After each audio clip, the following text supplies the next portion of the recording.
के नाम को धन्यवाद हो। सब हम झुकाएंगे। स्वर्गीय पिता, धन्यवाद के साथ आपके पास आते प्रभु। हाँ, जैसे गीत में गाया खुदावन की, अगर आप यहाँ पर हैं खुदावन तो हर एक चीज़ यहाँ पर है प्रभु। वो सारा स्वर्ग यहाँ पर है खुदावन, वो चंगाई, वो शांति, वो रिहाई, वो परमेश्वर की उपस्थिति, वो छुटकारा, वो सब कुछ यहाँ पर है खुदावन, क्योंकि आप यहाँ पर है परमेश्वर। विश्वास करते पिता, अब इस सभा को पिता, इस छोटे से सालों मसीह चर्च को पिता आपके हाथ में देता हूँ खुदावन। जबकि हम यहाँ पर इसलिए नहीं आए खुदावन की बताएंगे मैं क्या आता है खुदावन, लेकिन हम यहाँ इसलिए आए पिता ताकि मैं बताएं कि हमारा परमेश्वर कौन है, वो कैसा महान है, वो कैसे आश्चर्य कर्म करने वाला है, वो कैसे लोगों से प्रेम करता है, उसके योजनाएं उसके लोगों की कितनी भली और मनोहर है।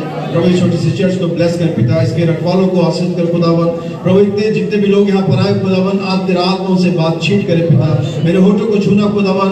मैं जानता हूँ खुदावन कि मैं यहाँ इसलिए नहीं आया पिता कि मैं अपने ज्ञान के बारे में बातें करूँ खुदावन, लेकिन मैं इसलिए आया हूँ खुदावन ताकि सारे भाई बहनों के साथ और अधिक आपके राज्य को जाने और उसमें प्रवेश करें पिता।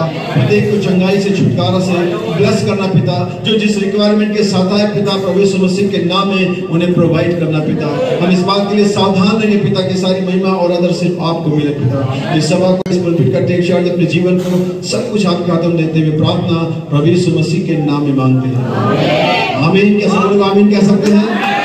हालेलुया। आइए परमेश्वर के वचन को पढ़ेंगे और मैं चाहूंगा कि भाई विपिन के साथ हम आयतों को पढ़ें और हम पढ़ेंगे सबसे पहले लूका उसका 10 अध्याय उसका 17 वचन, और उसके बाद हम पढ़ेंगे प्रकाशित वाक्य 3 अध्याय उसका 11 वचन। लूका 10 अध्याय और उसके 17वें वचन से हम पढ़ेंगे।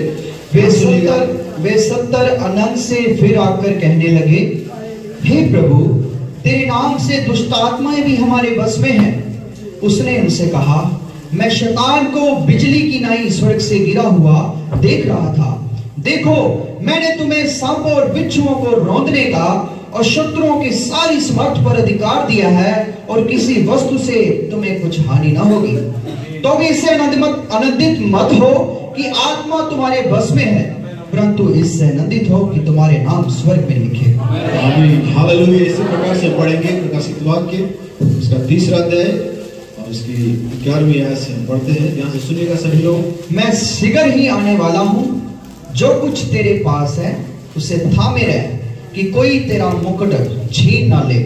जो जय पाए उसे मैं अपने परमेश्वर के मंदिर में एक खंबा बनाऊंगा, और वे फिर कभी बाहर न निकलेगा। और मैं अपने परमेश्वर का नाम और अपने परमेश्वर के नगर अर्थात नए यरूशलेम का नाम, जो मेरे परमेश्वर के पास से स्वर्ग पर से उतरने वाला है, और अपना नया नाम उस पर लिखूंगा। जिसके कान हो वे सुन ले कि आत्मा की उससे क्या कहता है। आमीन। सबने पढ़ेगा, उसको आशीषित करें। हम सभी बैठ सकते हैं। प्रभु आपको आशीष दे। यीशु मसीह के नाम की महिमा हो, यीशु मसीह के नाम की तारीफ हो। हम उसकी महिमा की तारीफ यीशु मसीह को देंगे। हालेलुया। तो यीशु मसीह के नाम में आप सभी को जय मसीह की। मैं अपने चर्च, अपने परिवार की ओर से आप सभी को अभिवादन देता हूँ, सलाम करता हूँ, क्योंकि विश्वास करते हैं सभी एक ही देह के हिस्सा है, और हमारे घर अलग अलग जगहों पर है, हमारी बोलचाल अलग अलग भाषा की है, हमारे रहने के ढंग अलग है, खाने के ढंग अलग है, लेकिन हम सभी का विश्वास एक है। हालेलुया। हम सभी एक परमेश्वर मसीह पर विश्वास करते हैं, हम सभी परमेश्वर के वचन पर विश्वास करते हैं जो आज हमारे सामने खुला हुआ। प्रभु के नाम को धन्यवाद हो। जैसे गीत में गाया गया, मैं थोड़ा और आगे ले जाना चाहता हूँ। गीत में गाया गया कि वो यहाँ है, इसलिए वो सारा छुटकारा यहाँ पर है, वो सारी चंगाई यहाँ पर है, वो सारी रिहाई यहाँ पर है, वो सारी शांति यहाँ पर है, क्योंकि वो यहाँ पर है। लेकिन मैं आपको एक दूसरा पहलू जिसका बताना चाहता हूँ कि आखिर वो यहाँ क्यों है। क्योंकि आप यहाँ पर हैं। क्योंकि उसने कहा जहाँ 2 या 3 मेरे नाम से आएंगे मैं वहां होऊंगा। वो यहाँ इसलिए नहीं कि दुनिया बहुत खूबसूरत हो गई है, वो यहाँ सिर्फ इसलिए क्योंकि आप यहाँ पर हैं। उसने कहा जहाँ 2 या 3 मेरे नाम से जमा होंगे मैं वहां होऊंगा। और वो यहाँ सिर्फ इसलिए क्योंकि आप यहाँ पर हैं। आप यहाँ भाई आलोक के नाम में नहीं आए, आप यहाँ पर भाई विपिन या भाई राजेश जोल के नाम में नहीं, आप यहाँ पर किसी और भाई के नाम में, आप यहाँ पर प्रभु यीशु मसीह के नाम में आए हैं। हालेलुया। एक दिन उसके कुछ बच्चे समुद्र के रास्ते से जाने वाले थे, जहां पर कोई रास्ता नहीं था, आगे समुद्र का, पीछे फिरौन की सेना थी, दोनों तरफ पहाड़ बड़े बड़े। लेकिन अचानक जबकि वे उसके नाम के निंदित के लोग थे और वो वहां आ गया। हम सब जानते समुद्र 2 भागों में। एक दिन उसके 3 इब्रानी बच्चे आग की भट्टी में डाल दिए गए, उसके नाम में गए, हम प्रभु यहोवा के छोड़ के और किसी का आराधना नहीं करेंगे। जब वो 3 इब्रानी बच्चे आग की भट्टी में गए तो उनके लिए वो वहां पर आ गया, और जब वो आपकी भट्टी में तो आपकी भट्टी से गर्मी गायब हो गई थी, क्योंकि वो यहाँ वहां थे, इसलिए वो वहां था। हालेलुया। इसलिए कि आप यहाँ सुबह पर है, वो यहाँ पर है, आप इसका विश्वास करते हैं।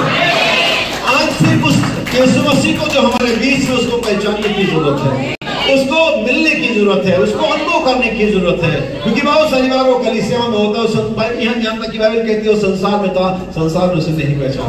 ये जरूरी है कि ये आपने नहीं पहचाना, इसका मतलब ये नहीं कि वो नहीं है। ये आपकी प्रॉब्लम है, ये आपका विश्वास है, ये आपकी बेचारगी है कि आप उसे नहीं पहचान पाते। वो हमेशा जगत में होता है। आप एक स्टोरी को मैंने सुना होगा आप लोगों ने, एक व्यक्ति अपने बाल कटवाने के लिए नाई की दुकान में गया और वहां पर बैठ कर उसका नंबर नहीं आ रहा था, इसलिए वो थोड़ा मैगजीन वगैरह अपनी बाइबल को निकाला और पढ़ने लगा। और जो बाल काटने वाला व्यक्ति था, बार्बर था, वो एक अविश्वासी था, एक नास्तिक था। उसने, क्या तुम इस पुरानी बाइबल में विश्वास करते हैं, इन कहानियों में जो बाइबल की? उसने कहा, जी हाँ श्रीमान। क्या तुम इसलिए परमेश्वर का विश्वास करते जो कहता है वो सबको जीवन देता और वगैरह वगैरह वगैरह? उसने कहा, जी हाँ श्रीमान, मैं इसका विश्वास करता हूं। तो उसने कहा, अगर ये परमेश्वर है तो संसार में लोग क्यों मर रहे हैं, संसार में क्यों पाप हो रहा है, संसार में क्यों लोग बिगड़े हुए हैं? अगर वो परमेश्वर है तो ऐसा क्यों है? और ठीक तुरंत उसके पास, उस व्यक्ति के पास कोई जवाब नहीं था। उसने कहा, मुझे नहीं मालूम, लेकिन तो भी मैं विश्वास करता हूं कि परमेश्वर है। हालेलुया। और थोड़ी देर के बाद जब अपना बाल वगैरह कटवाने के बाद बाहर निकला, और जैसे बाहर निकला उसने देखा चौराहे पर एक टपोरी हिप्पी टाइप का एक पागल व्यक्ति वहां पर टहल रहा था, जिसके दाढ़ी बहुत बड़ी हुई थी, बाल बहुत बिखरे हुए थे, गंदे कपड़े थे, और इस तरह आप जानते हो वो लोग कैसे पागल जैसे हरकतों वाले लोग होते हैं। और वो उसने जब उसे देखा और उसको कुछ समझ में आया और वो वापस दुकान में आया, और उसने उस दुकान के उस व्यक्ति से, जिसने थोड़ी देर पहले कहा था कि अगर परमेश्वर है तो लोग बीमार क्यों, लोग परेशान क्यों है, लोग ऐसे वैसे क्यों है, तो उसने व्यक्ति से कहा, मुझे लगता है आज इस्राएल में कोई नाई नहीं है। उसने कहा, आपका क्या मतलब है? उसने कहा, जी हाँ श्रीमान, मुझे लगता है इस्राएल में कोई नाई नहीं है। उसने कहा, नहीं, आप देखिए आपके सामने यहाँ पर एक व्यक्ति, मैं खड़ा हूँ, अभी मैंने आपके बाल सेट किए हैं। उसने कहा, जरा बाहर आइए। और उसे बाहर ले गया, उस व्यक्ति को दिखा इसके बाल बहुत ही बड़े हुए थे, दाढ़ी झूल रही थी, हर तरह से बेकार था। उसने कहा, कोई नाई है तो ऐसा क्यों है ये व्यक्ति?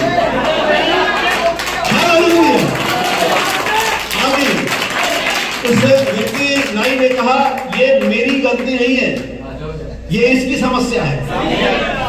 मैं यहाँ हूँ लेकिन ये मुझे मेरे पास नहीं आया, इसने मुझे पहचाना नहीं। उसने कहा, यही समस्या तुम्हारे साथ है। परमेश्वर यहाँ पर है, करने वाला परमेश्वर जो चाहे आपके कर सकता है। ये आपकी प्रॉब्लम है कि आप उसके पास नहीं जाते हैं। उसने कहा, हे बहुत से थके और दबे लोगों, मेरे पास आओ, हे पापियों मेरे पास आओ, क्योंकि धर्मियों को बुलाने नहीं आया, वो तो पापियों को बुलाने आया, वो तो चूड़ियों को बुलाने आया, वो तो जो बेकार है उनको बुलाने आया, ताकि उनको कुछ बना दे। अगर आपके साथ काम नहीं, आपकी प्रॉब्लम है, लेकिन आज इस सुबह में आपको गुड न्यूज है, यीशु यहाँ है, वो यहाँ मौजूद है, वो मौजूद है, वो मौजूद है, वो मौजूद है यहाँ। आपकी हालत आज बदल सकती है, क्योंकि यीशु मौजूद है यहाँ पर। पहचान सकते हैं। और नबी कहता है, एक संदेश परमेश्वर की ना पहचानी गई उपस्थिति, अनरिकॉग्नाइज्ड प्रेजेंस ऑफ गॉड। नबी कहता है, एक छोटा बच्चा था, ऐसा छोटी लड़की है 4 या 5 साल की, किसी एक तरफ ही देखती रहती थी, और उसको बहुत डॉक्टरी इलाज दिया गया, लेकिन वो ठीक नहीं हुई। उसकी माँ ने बताया, बस एक तरफ देखती, हम खिलौनों को हिलाते हैं, हम रंग को हिलाते हैं, हम गुब्बारों को हिलाते हैं, और ये बस देखती नहीं किधर भी, एक ही तरफ देखती है। कहते एक दुष्ट आत्मा है। आज परमेश्वर इतनी सारी चीजों को आपके सामने प्रेजेंट कर रहा है, इतनी सारी चीजों को आपके सामने घटित कर रहा है, इतने सारे मिरेकल कर रहा है, इतने सारे छुटकारा कर रहा है, पापी बदल रहे हैं, बीमार चंगे हो रहे हैं, लेकिन चूंकि दुष्ट आत्मा में सिर्फ संसार की ओर दिखा रही है, सिर्फ संसार की ओर दिखा रही है, सिर्फ पैसे की ओर दिखा रही है, सिर्फ उस इज्जत की ओर दिखा रही है। परमेश्वर बहुत कुछ हमारे सामने कर रहा है, ठीक है आप, लेकिन चूंकि वो दुष्ट आत्मा हमारे अंदर में, इसलिए हम सिर्फ एक तरफ देख रहे हैं। आइए हम सारी चीजों से निगाह हटा करके सिर्फ यीशु की ओर देखें। अगर आप सिर्फ यीशु की ओर देखेंगे, आप बदल जाएंगे। आज सुबह हम थोड़ा लंबा सेशन लेंगे और शाम को भी लंबा हो सकता है, क्योंकि मैं यहाँ इस चर्च में इस जो मेरा अचानक यहाँ आने का एक तरह से अगुवाई हुआ, वो इसलिए कि मैं आपको प्रचार करूँ, वो इसलिए था कि आपके साथ बातचीत करो, इस कलीसिया के साथ बातचीत करो, यहाँ आए लोगों के साथ बातचीत करो, क्योंकि प्रकाशनों के आयाम में मुड़ेंगे, आखिरी फ्रेज में प्रकाशनों में जाएंगे। लेकिन इससे पहले कि हम प्रकाशनों में जाए, आपके बुनियाद को मजबूत करना चाहते हैं। आप जितने भी लोग आज मसीह में यहाँ पर आए हुए हैं, आपका फाइनल डेस्टिनेशन क्या, आपकी अंतिम मंजिल क्या है? आप कितने लोग यहाँ पर इसलिए कि चंगे हो जाए? जरा हाथ लगाइए। कितने लोग यहाँ पर आए ताकि उनकी नौकरी वगैरह लग जाए, बच्चों की शादी वगैरह हो जाए? अच्छा देखिए, बहुत सारे लोग आए लेकिन वो सर उनके हमारे हाथ नहीं उठाएंगे, लेकिन कहीं ना कहीं एक इच्छा तो रहती है। लेकिन ठीक है, वो ओके। कितने लोग आए हैं कि वो उनका परिवार में बहुत क्लेश हो रही है तो वो ठीक हो जाए? कुछ लोग आए हैं कि उनके घर में कुछ लोग शराब और बीड़ी और नशा करते वो ठीक हो जाए। मैं अक्सर पंजाब की जब मीटिंग से हेडलाइन पढ़ता हूँ तो नीचे एक फुटप्रिंट जरूर पढ़ता हूँ कि नशे वालों के लिए दुआ की जाएगी। बल्कि मैं तो ये कहता हूँ कि आपको नशे के लिए मैं दुआ नहीं करूंगी, मैं आपका वो वाला छुड़ा करके दूसरा लगाना चाहूंगा, वहां पे एक नया नशा देना चाहूंगा। कितने लोग लेने के तैयार है? एक नया नशा। और ये जब से मुझे लगा है, आज मतलब लगभग 25 साल से मैं इस कस को भर रहा हूँ, और उस कस का नाम, उस दम का नाम यीशु मसीह। और मैं जितनी तेज अंदर खींचता हूँ उसको, उसका नशा और बढ़ जाता है। तो यह नशा छुड़ाने के लिए, नशा बदलने के लिए, आप जो तमाम तरह की तमाम नशों को कर चुके हैं, मैं चाहता हूँ एक बार यीशु वाला करके देखो हमें। और जब पेंटेकोस्ती में पहला बार इस नशे को चेलों ने खींचा था तो लोगों को लगा ही नशा किए हुए ये है नशे का बात। क्योंकि नशे में भी हम किसी को नहीं कुछ समझते, जो भी नशा करते। कोई दुनिया में भूकंप आ रहा तो उसको लगता है आधा भूकंप तो ऐसे पहले भी चल रहा था। एक नशे वाले आदमी को भूकंप का कोई मतलब नहीं, उसको तो भूकंप पहले चल रहा होगा। तो जो नशे में, किसी भी नशे में, तो उसको कुछ एहसास होता है कि दुनिया में क्या हो रहा, बाहर क्या हो रहा, आउटसाइड में क्या हो रहा, उस व्यक्ति को ऐसा, क्योंकि उसके अंदर एक नशा चल रहा होता है। ठीक वैसे उन लोगों के साथ होता है जिन्होंने यीशु मसीह का नशा किया हुआ है, जिन्होंने वचनों को खींचा हुआ है। वो दुनिया में क्या हो रहा है, संसार में क्या हो रहा है, राजनीति में क्या हो रहा है, परिवार में क्या हो रहा है, समाज में क्या हो रहा है, वे जानते नहीं, क्योंकि उनके अंदर एक नशा चल रहा होता है। हालेलुया, आमीन। क्या समझ रहे इन बातों को? सो आज इस कलीसिया से एक बातचीत करने की ख्वाहिश है, यहाँ उपस्थित प्रत्येक लोगों से एक बातचीत करने की ख्वाहिश है। मैं चाहता हूं कि आप मैसेज की बेसिक्स जानो, बुनियादी बातें जानो। इसलिए मेरा डेस्टिनेशन यीशु मसीह में आने का, चंगा होने का नहीं, क्योंकि मैं बीमार नहीं था। मेरा यीशु मसीह में आने का, नौकरी करने का, कि मुझे नौकरी मिल जाए, क्योंकि मुझे नौकरी करने का शौक ही नहीं था। अभी थोड़ा बहुत जो करता हूँ मजबूरी में करता हूँ। मुझे कोई अलग व्यक्ति नहीं बनना था, क्योंकि मैं जो मैं था मैं उससे संतुष्ट था। मेरे दोस्त कहते थे तू किस हीरो को फॉलो करता है, किसकी तरह बनना चाहता है, तू किसकी तरह बाल कटाता है, किसी की तरह नहीं बनना मुझे। मैं अपने आप में ठीक हूँ, मुझे कोई नकल नहीं करना किसी की, मैं किसी की तरह नहीं बनना चाहता हूँ। और जब तक कि मेरे पास यीशु मसीह नहीं था, मैं किसी की तरह नहीं बनना चाह रहा। वो तो यीशु मसीह के आने के बाद ही मुझे पता चला कि नहीं, अब कुछ नहीं यीशु मसीह जैसा बनना है। यीशु मसीह में आने का मेरा कोई लिटरल और कोई मकसद नहीं था कि मुझे क्या चाहिए, लेकिन फाइनली मुझे पता चला कि जिस चीज की मुझे जरूरत थी, जिसको मैं खुद नहीं जानता था, उस नीड को पहले यीशु मसीह ने पैदा किया कि आप जानने के लिए रिवर्स हो कि आप कौन हैं, आप क्यों हैं। अगर परमेश्वर ने इस पृथ्वी पर एक छोटे से कीड़े को भी फालतू में नहीं रचा, तो हमारी रचना कैसे फालतू हो सकती है? परमेश्वर ने हर एक चीज को एक मकसद के नीचे पैदा किया, और हर एक चीज नबी कहता है जो मकसद पूरा करती है परमेश्वर का। परमेश्वर इस बात के लिए जवाबदेह है, प्रतिज्ञाबद्ध है कि उसे जिला उठाए। हर एक उस वस्तु का पुनरुत्थान होगा जो परमेश्वर के मकसद को पूरा करती है, और किसी ऐसे व्यक्ति का पुनरुत्थान नहीं होगा जो परमेश्वर के मकसद को पूरा देगा। आमीन। आपको मकसद जाना परमेश्वर का। मैं आपके सामने कुछ चीजों को रखता हूं। परमेश्वर ने भाई में एक संदेश प्रचार किया, वह तुम्हारा ध्यान रखता है। हाँ जी, एक भाई यहाँ पर बता रहे हैं कि अगली लाइन, लेकिन बाइबल में अगर आप पढ़ेंगे तो सिर्फ इतना ही लिखा हुआ है कि वो तुम्हारा, अपनी सारी चिंता उस पर डालो क्योंकि उसको तुम्हारा, बस इतना ही बाइबल में लिखा हुआ। लेकिन नबी ने इसके बाद एक लाइन जोड़ दिया, क्या तुम उसका ध्यान रखते हो? बाइबल के अंदर में कई हवालों में लिखा हुआ है, यूहन्ना की पत्री में लिखा हुआ है, और जगहों पे लिखा हुआ, हमें सब कुछ देता है। हम उसे क्या देते हैं? ये मैं जोड़, मेरे पास अधिकार है, गट्स है कि मैं इसे जोड़ सकूं।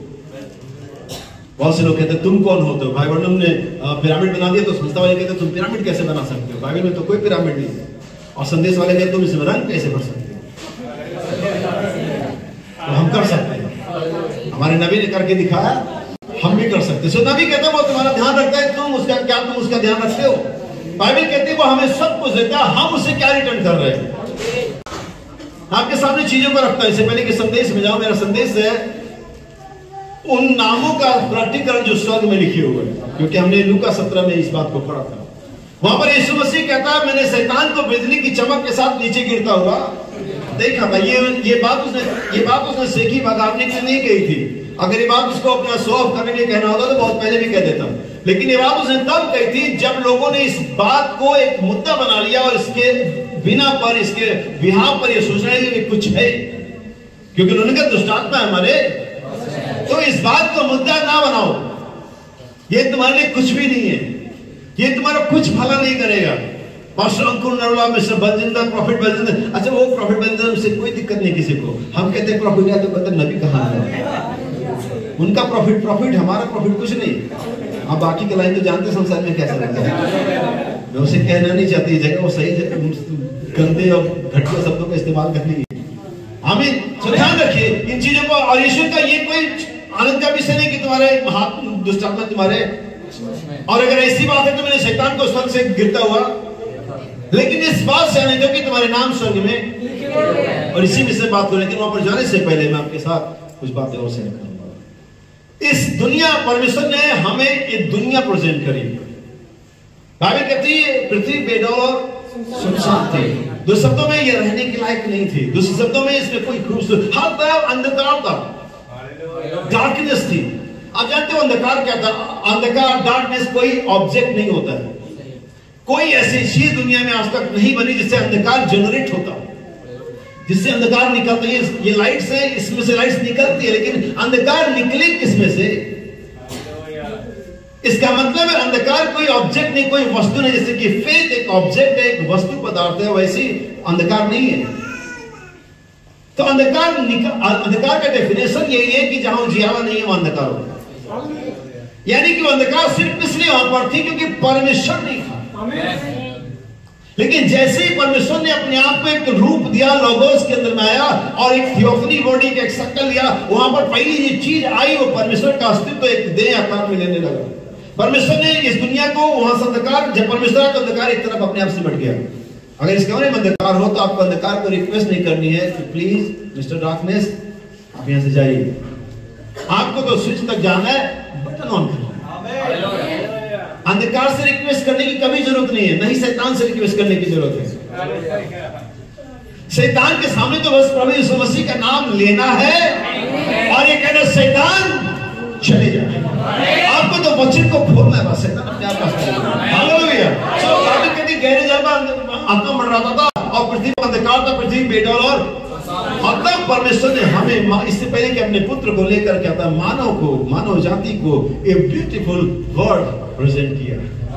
इसे बनाया उसने, स्विट्जरलैंड बनाया उसने, नैनीताल बनाया उसने, पता नहीं क्या क्या वहां पहाड़ियां बनाया, रेगिस्तान बनाए और लेक्स बनाए, समुद्र बनाए, और हर चीज को बना करके इस पृथ्वी पर कहीं सोना रख दिया, कहीं पेट्रोल रख दिया, कहीं चांदी रख दिया, कहीं प्लेटिनियम रख दिया, कहीं कुछ और कहीं कुछ। इतनी चीजें निकालने ना, ये सब परमेश्वर ने पहले रखी इसमें। आमीन। और सब कुछ बना करके अपने बेटे को लेकर के उसे प्रेजेंट किया। परमेश्वर ने अपने बेटे को पृथ्वी, एक खूबसूरत दुनिया प्रेजेंट करी। ये आदम तेरा है, इसका इस्तेमाल कर, इस पर राज्य कर, इसको यूज कर और इसको एंजॉय कर। नहीं, सही बात है। हमें उसने दिया, उसने हवा को बोला हवा कि ये तेरा भी है, और हवा आदम के साथ सहभागी थी। तो शब्दों में दोनों एक समान अधिकारी थे। यही वजह की बहुत सारी बार जब इस मैसेज के लोगों को, और चर्च के लोग भी कहते हैं पौलुस स्त्री विरोधी था, संदेश के लोग कहते हैं वाइवरन स्त्रियों पर ज्यादा बात कर दी और स्त्रियों को दबाया जाता है, और ये वो ऐसा कुछ भी नहीं। फिलहाल बाइबल में ऐसा कुछ नहीं है। फिलहाल इस संदेश के सही जानकारों में ऐसा कुछ नहीं है। कल्पना करिए चीजें अगर गलत जगह रखी जाए, मिसप्लेस हो, तो कैसी लगेगी? कल्पना करिए आप कोई पिंजरा लाए, उसमें तोते को पाले और उसे किचन के आपका जहां गैस रखते वहां पर रख दे, वो कैसा लगेगा? अच्छा लगेगा? मतलब चीजें अपने जगह पर ही ठीक लगती है, जहां उनका प्रॉपर प्लेस है वहां पर वो खूबसूरत लगती है। लेकिन अगर वो गलत जगह रख दी जाए तो वो बेकार लगेंगे। आप एक चित्र लाइए, सीनरी लाइए, एक बड़ा सा मैदान हो, हरे हरे घास का बड़ा फील्ड हो, 2-4 पेड़ हो और कुछ गाय और कुछ भेड़े हो और भेड़े पेड़ के ऊपर चढ़ रही हो, कैसा लगेगा? अच्छा लगेगा चित्र? लगेगा फेक है, एडिटिंग है, फोटोशॉप है, जो भी है। तो वो अपने जगह पर अगर भेड़ पेड़ के नीचे रहेगी, अच्छा लगेगा। ऐसी चीजें अपने जगह पर क्या होती हैं? अच्छी लगती है। स्त्री का जो जगह है वास्तव में घर के अंदर है, लेकिन जब वो घर के बाहर नहीं, हम बस ये कहना चाह रहे थे अपनी जगह में रहो। कल्पना करिए, स्त्री खुद इस बात को जानती है, फीमेल खुद इस बात को जानती है, पुरुष के अंदर में गट्स होता है। आप बस में जा रहे हैं, पूरी सीट भरी हुई है, आप पुरुष सीट पर बैठे हुए हैं, एक महिला आती है बेचारी, और उसकी आंखों में एक अभिलाषा रहती है कि ये आदमी मुझे सीट क्यों नहीं दे रहा। और आदमी भी झेलता है, काश अगर मेरा लंबा सफर होता तो पैसा सीट दे देता, क्योंकि आदमी को भी अच्छा नहीं लग रहा है कि औरत खड़ी है, और उस औरत को भी नहीं समझ में आ रहा है कि आदमी मुझे सीट क्यों। ये आपकी पोजीशन है, यही है जो रचना है। आप नेचर को डिफेंड नहीं कर सकते।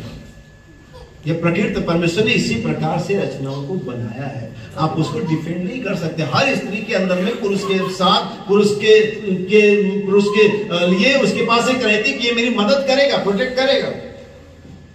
अगर एक पति हो जिसकी पत्नी डीएम भी हो ना, अगर पुलिस ऑफिसर भी हो और वो पुरुष है और कुछ ऐसा काम आता है, वो पुरुष ही आगे बढ़ता है, तो डीएम ये बढ़ेगा। अरे नहीं, वो महिला पहले, डीएम बाद में है, पुलिस ऑफिसर बाद में हो। वो कैरेक्टर को नहीं चेंज कर सकती। पुरुष चाहे वो चपरासी भी ना, अनपढ़ भी हो, तब भी वो पुरुष ही रहेगा। सो चीजें अपनी जगह में क्या रहती, ठीक रहती है। ध्यान समझना। और परमेश्वर ने प्रेजेंट करी, मैंने हवा की बात कहा, वो उसके साथ समान अधिकारी थे, क्योंकि हवा पैर के हिस्से से नहीं बनाई गई थी और नहीं सर के हिस्से से बनाई गई, बीच से बनाई गई, बराबर थी वो। पाप के बाद ही वो नीचे आई, पाप के बाद ही उसका लेवल रैंक नीचे चला गया। पाप के बाद ही उससे पनिशमेंट मिली कि अब से तू ये पुरुष तुझ पर प्रभुता करेगा और तेरी लालसा उसकी ओर लगी रहेगी। ध्यान से समझना चीजों को। और आदम हवा के प्रति परमेश्वर ने प्रेजेंट करी, लेकिन फाइनली अगर आप देखें तो अगर हम बाद में जाएं तो हम पाएंगे कि आदम हवा ने परमेश्वर को क्या प्रेजेंट किया? रिटर्न पापमय जगत, बेविचार की संतान है, सब कुछ गड़बड़ आ गया। परमेश्वर ने उन्हें इतनी खूबसूरत दुनिया प्रेजेंट करी थी, पाप के बिना की दुनिया प्रेजेंट करी थी, उनके पास अधिकार थे, और जब उन्होंने रिटर्न क्या किया? पाप में दुनिया, मर रहा जगत उन्होंने वापस दिया। परमेश्वर ने सैमसन को क्या प्रेजेंट किया था, क्या दिया था? पावर। इतना पावर था, गाजा के शहर के बड़े बड़े फाटकों को उठा के उखाड़ के ले जाता था। इतना पावर था कि गधे के जबड़े से 1000 परिस्थितियों को ऐसे खत्म कर देता, गाजर में काट देता था उनका। इतना पावर था उसके पास कि वो जो चाहता था कर सकता था। उसने शेर के जबड़े को फाड़ दिया। आप जानते हैं सैमसन एक कैरेक्टर,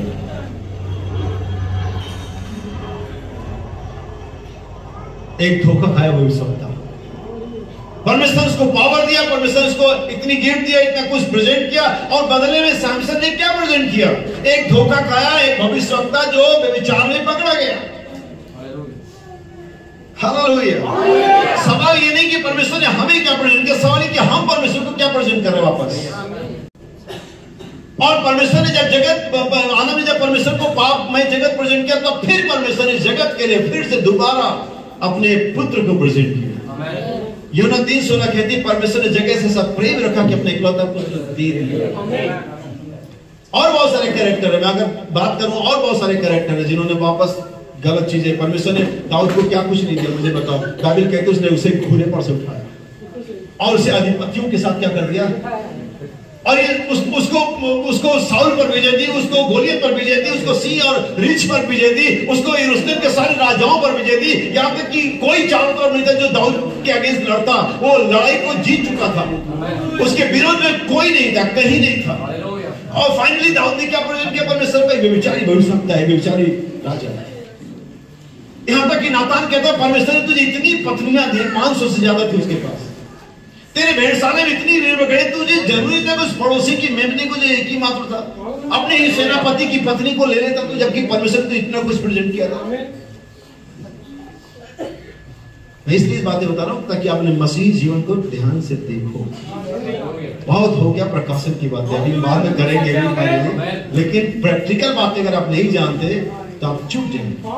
अब मैं नहीं चाहता कि यहाँ बैठा कोई व्यक्ति जो अपने समय को पैसे को बर्बाद करके यहाँ पर आए, बच्चे स्कूल छोड़ करके आए, पुरुष अपने काम को छोड़ करके, महिलाएं बहुत सारी चीजों को छोड़ करके आए, आप इसे बर्बाद करते हैं। हम इसे व्यर्थ में जाने नहीं देना चाहते। कहते हर प्रकार का यत्न करके आपको यत्न करना है। सो दाऊद ने गलत प्रेजेंट किया, सामसन ने कुछ ही प्रेजेंट किया, आदम हवा ने और कुछ प्रेजेंट किया, लेकिन परमेश्वर तो अच्छी चीजें प्रेजेंट करी थी उनको। और तब यीशु आता है। हमें मैं आपके सामने एक वचन पढ़ना चाहूंगा, इफिसियों की पत्री उसका 5 अध्याय मेरे ख्याल से 24 वचन होगा ये। मैं चाहता हूँ कि कोई भी भाई जो वचन पढ़ता है वो यहाँ पर आ जाए, अपनी माइक खोले ले, और अगर वो कंटिन्यू मेरे साथ, क्योंकि बहुत सारे वचन मुझे पढ़ने होंगे, मैं आपके लिए पढ़ूंगा इसे। इफिसियों 5 अध्याय 24 वचन से, जैसे कलीसिया मसीह के अधीन है, वैसे ही पत्नियां भी हर बात में अपने अपने पति के अधीन रहे। हे पतियों, अपनी अपनी पत्नी से प्रेम रखो, जैसे मसीह भी कलीसिया से प्रेम करके अपने आप को उसके लिए दे दिया कि उसको वचन के द्वारा देखिए, आदम हवा ने दुनिया को दूषित कर दिया, आदम हवा ने दुनिया को पाप के अंदर में ढकेल दिया, आदम हवा ने दुनिया को मृत्यु के अंदर में ढकेल दिया। लेकिन यहाँ यीशु आता है, दूसरा पुत्र, दूसरा आदम, और इसने उस पापमय जगत में से जो परमेश्वर के अधीन की वाटिका थी, जो कि अब शैतान के अधीन वाटिका बन चुके, इसमें से अब परमेश्वर को कुछ रिटर्न गिफ्ट पेश कर रहा है। हमें यीशु मसीह को परमेश्वर ने, आदम के समान परमेश्वर ने यीशु मसीह को भी सारे अधिकार दिए। यीशु मसीह जो चाहे कर सकता, उसने करके दिखाया। लेकिन वो आदम की तरह नहीं था कि परमेश्वर से दूर चला गया, कि अपनी पत्नी को भी दूर लेकर के गया, कि अपनी पत्नी को दोष लगा करके बाहर ले गया। आदम, पहला आदम अपनी पत्नी को परमेश्वर से दूर ले गया, कहां से दूर ले गया? दोष लगा करके दूर ले गया।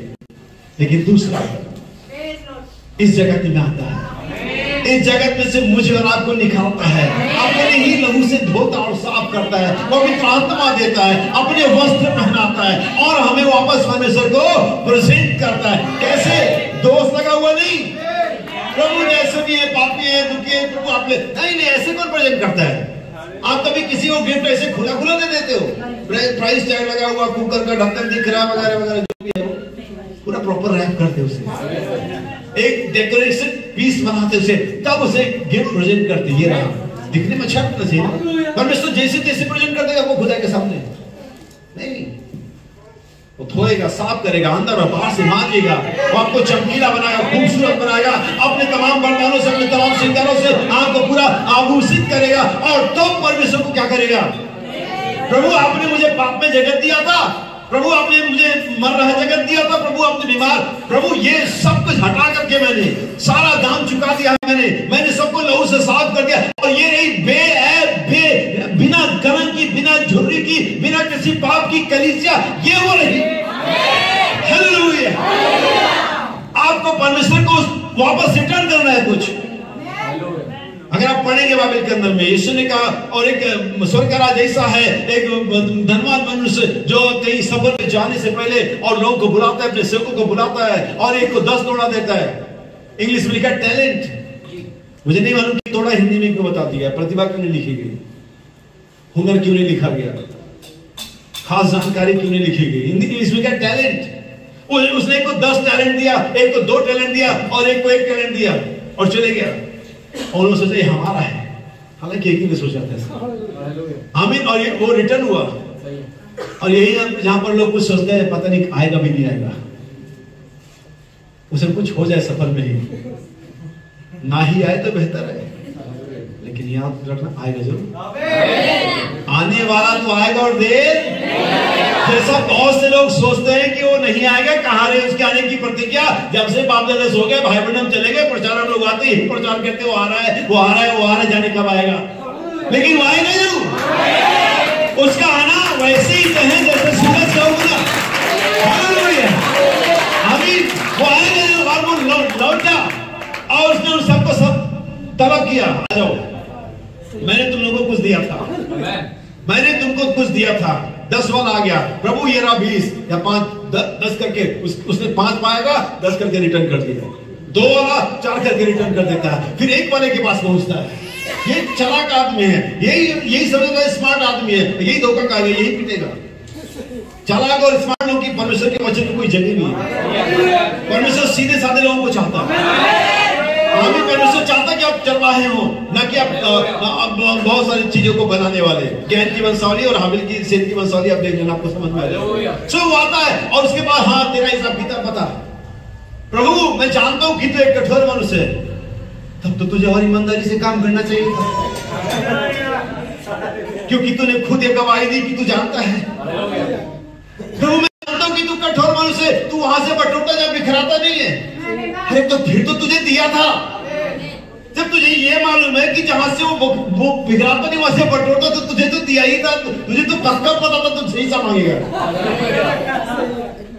वो फरीसी यीशु मसीह के बाद हम जानते, अगर हम अपने बाप दादों के दिनों में होते तो हम बिलीव कर लेते, अगर हम नूह के दिनों में तो बिलीव कर लेते। तो तुम ही उनके मारने वाले हो, तुम्हारी खुद की गवाही तुम्हारे खिलाफ। प्रभु मैं जानता था कि जो कठोर मनुष्य जहां बिखराता नहीं वहां से बटोरता, जहां बोता नहीं वहां काटता है, इसलिए मैंने इस तोड़े को कहां डाल दिया, जमीन में। और ये रहा तेरा उतने का उतना। परमेश्वर ने जीवन उतने का उतना करने के नहीं दिया। बीज हमेशा गुणित होता है, सीड एवरी टाइम मल्टीप्लाई होता है, और उसका क्रम 30 गुना, 60 गुना और 100 गुने की तरह है। तो याद रखिए, परमेश्वर ने जो कुछ भी, बहनों आपको जो कुछ भी सेवकाई, जो कुछ भी जीवन दिया, परमेश्वर एक दिन उसका हिसाब मांगेगा। परमेश्वर भाइयों आपको जो कुछ भी उसने दिया, रुपया दिया, सेवकाई दिए, सामर्थ दिए, जीवन दिया, जवानी दिए, खूबसूरती दिए, एजुकेशन दिए, जो कुछ भी दिया परमेश्वर ने आपको, आए हम सब कुछ परमेश्वर के राज्य में इन्वेस्ट कर दे, हम परमेश्वर की कंपनी में लगा दे, हम यीशु मसीह में उसे डाल दे। दुनिया के बाजार में अगर आप जाने की, दुनिया के शेयर गिराने के, वो गिरते हैं, वो ऊपर और नीचे होते और कभी कभी बर्बाद करे, लेकिन मैं आपको एक कंपनी बताता हूँ जिसका शेयर कभी गिरेगा नहीं, जिसका शेयर ऊपर ही जाएगा। उस कंपनी का नाम प्रभु यीशु मसीह है। और इस जवानी को इसमें लगा सकते, अपने पैसे को लगा सकते, अपने दिमाग को लगा सकते, अपने एजुकेशन को लगा सकते, अपने टैलेंट जो भी परमेश्वर ने दिया है। आप सोचते मेरे पास क्या है? आपके पास जो कुछ है बहुतों के पास कुछ भी नहीं है। एक व्यक्ति कहता है मैं अपने बाप से हमेशा रोता था, तूने मुझे अच्छे जूते नहीं दिए, हमेशा तूने मुझे अच्छे जूते नहीं दिए, जब तक कि मैंने किसी एक लड़के को देखा इसके पास पैर भी नहीं था। हम हमेशा इस बात कहते हैं कि ये नहीं है, लेकिन कभी इस बात को देखते नहीं, धन्यवाद है कि क्या है। देखो कि आपके पास क्या है। संसार के पास कुछ भी नहीं, जो कुछ आपके पास है, आपके पास एक ऐसा आश्वासन है जो संसार के पास नहीं है। इसलिए उनको इंश्योरेंस खरीदना पड़ता है, लेकिन आपके पास एश्योरेंस है। उनके पास बीमा है, हमारे पास आश्वासन है। किसका आश्वासन? परमेश्वर का आश्वासन, यीशु मसीह का दिया गया आश्वासन। आप इस आश्वासन को हल्के में मत लो। उन लोगों को देखो जो गर्मी के मारे घूमते हैं, इनके पास बहुत सारी नोटों की गड्डी रहती है, और वो कागज ही पे, वो भी just a piece of paper, Gandhi की फोटो कहीं भी छाप लो, लेकिन वो काम नहीं करेगा। लेकिन उस पर एक आश्वासन होता है, एक वादा होता है, मैं धारक को जितने का भी वो नोट करेंसी है, इतना इतना रुपया अदा करने का। हालेलुया। हमारे पास यहाँ पर ये वचन है, परमेश्वर कहता मैं इस वचन के धारक को, इस वचन पर विश्वास करने वाले को, इस वचन को पकड़ करके चलने वाले को, इस वचन पर यकीन करने वाले को तेरा वादा देता हूँ, जो कोई विश्वास करता है कभी न मरेगा, और जो विश्वास करता है मर भी जाए तो उसे अंतिम नहीं। गवर्नर तो आते और चले जाते, दूसरा संख्या है उसने गवर्नर को ही बदल दिया, और 2016 में खत्म हो गया मामला, लेकिन इसको बदल के दिखाया। यानी कितने किंगडम दुनिया में आए और चले गए। उन राज्यों को खोदने के लिए नीचे 20 फीट खोदना पड़ता है। फिरौन किससे पे था 20 फीट नीचे, इंग्लैंड की राजाओं किससे पे था 20 फीट नीचे, मेसोपोटामिया किससे पे था 20 फीट नीचे। पता नहीं कौन कौन से राज्य आए और चले गए, कौन से राजा आए और चले गए। इंग्लैंड के राजाओं का पोशाक अब बैंड वाले पहन रहे,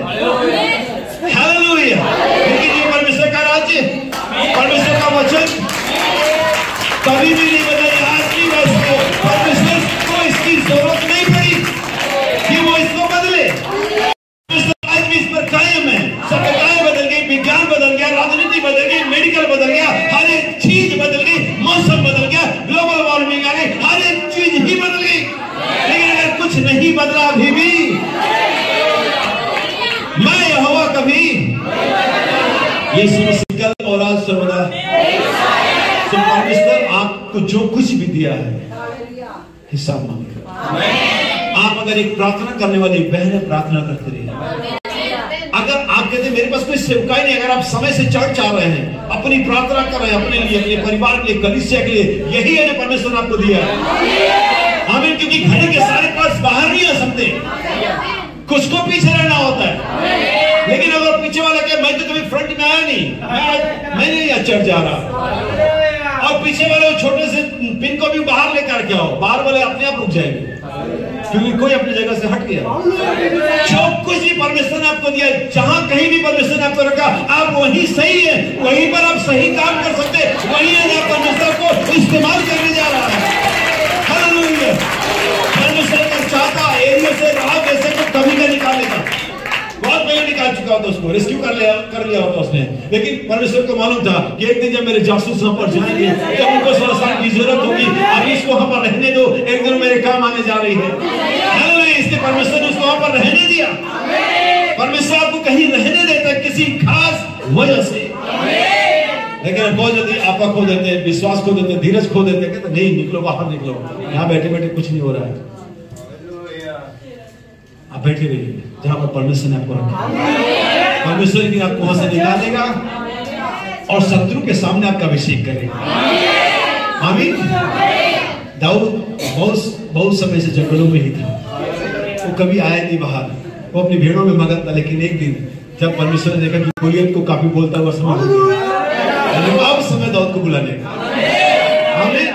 सही समय पर परमेश्वर आपको लेकर के, बाइबल कहती है उसने मुझे अपने तरकस में गुप्त तीर के समान छिपा रखा है, और जब सही समय आता है, उसी मूसा को 40 साल तक फिरौन के महल में पलने दिया। पलने तो मुझे कोई मूसा से भी मतलब नहीं है, मूसा मेरा ही, मुझे मालूम है, लेकिन उसको फिरौन का माल खाने दोगे, हमें उसको फिरौन की शिक्षा लेने दो, भी उसको तलवारबाजी में निपुण होने दो, भी उसको स्पीच देने में भी निपुण होने दो, भी लेकिन जब मुझे जरूरत होगी मैं उसको वहां से ले लूंगा। परमेश्वर को कहीं रखा रही है, वहां पर विश्वास करते रहिए, वचन में बने रहिए, परमेश्वर ने आपको सीन पर लाने जा रहा है। हालेलुया।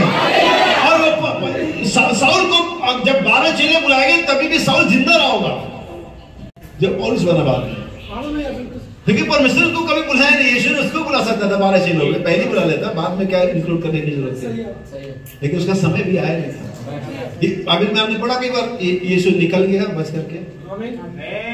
उन दिनों की बहुत सारे पादरी यीशु ने, तुम्हारा पादरी तो डरपोक है, उन्होंने यीशु के चेलों से कहा तुम्हारा पादरी डरपोक है, भाग जाता है, समस्या देख करके, लड़ाई देख करके आगे से सवाल है तो निकल लेता है।